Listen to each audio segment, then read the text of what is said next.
রিনি, আজ তুমি স্কুলে যাওয়ার আগে কিছু কথা বলবো। কি কথা বাবা? তোমার মা আর আমাদের সঙ্গে নেই, কিন্তু আমি চাই তোমার জীবনটা আবার সুখী হোক। তাই আমি নতুন করে বিয়ে করেছি। কি? কিন্তু আমি তো একা ভালোই ছিলাম। রিনি, তুমি বড় হয়ে গেছো, আর আমাদের জন্যেও ভালোবাসা দরকার। কই, ঘরে আসো।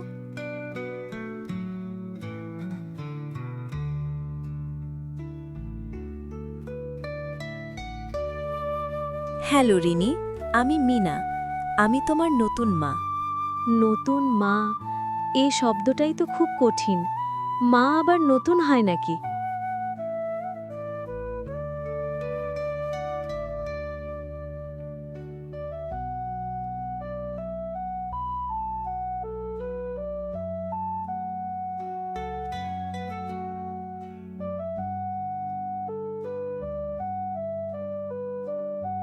রিনি, তুমি কি একটু চা খাবে?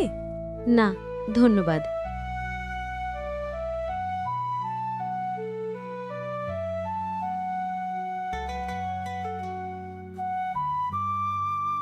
ও আমাকে মা হিসাবে এখনো মানতে পারছে না।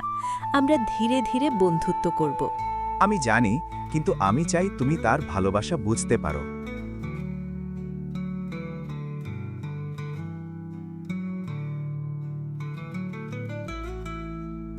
রিনি, উঠো। তোমার স্কুলের জন্য নাস্তা বানিয়েছি। আমি তোমাকে খাইয়ে দিচ্ছি। আমি নিজেই খেতে পারি। আমি তো তোমার মা। আমি তোমার সব সময় খেয়াল রাখতে চাই। মা শব্দটা যেন খুব বড়। সত্যি কি উনি আমার মা হতে পারবেন? সৎমাকে নিজের মা হয়? আমি স্কুলে যাব এখন। রিনি, আগে ঘরটা গুছিয়ে নাও, তারপর স্কুলে যাবে। আমি তো নিজের ঘরটা গুছিয়ে নিতেই পারি। রিনি, আমি তোমার খারাপ চাই না। আমি তোমাকে ভালোবাসি।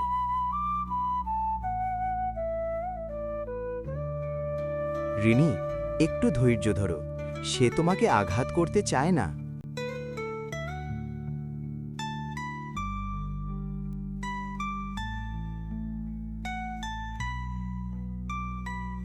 বাইরে আজ অনেক বৃষ্টি। রিনি, তুমি ভিজে গেছো। আমি খুব ভিজে গেছি। আমাকে একটু গরম জল দিবে? চলো, তোমাকে গরম করে দিচ্ছি। আমি তো তোমাকে বিরক্ত করলাম। বিরক্ত? তুমি তো আমার মেয়ে। আমি শুধু চাই তুমি সুস্থ থাকো। মা, তুমি কি সত্যি আমাকে ভালোবাসো? হ্যাঁ তো, আমি তোমাকে খুব ভালোবাসি। কিন্তু আমি তো তোমার মেয়ের মতো না। আমি তো তোমার রক্তের সন্তানও নই। রক্তের সম্পর্ক মানুষকে ভালোবাসার মধ্যে বাঁধে না রিনি। ভালোবাসা হলো মন থেকে আসা অনুভূতি।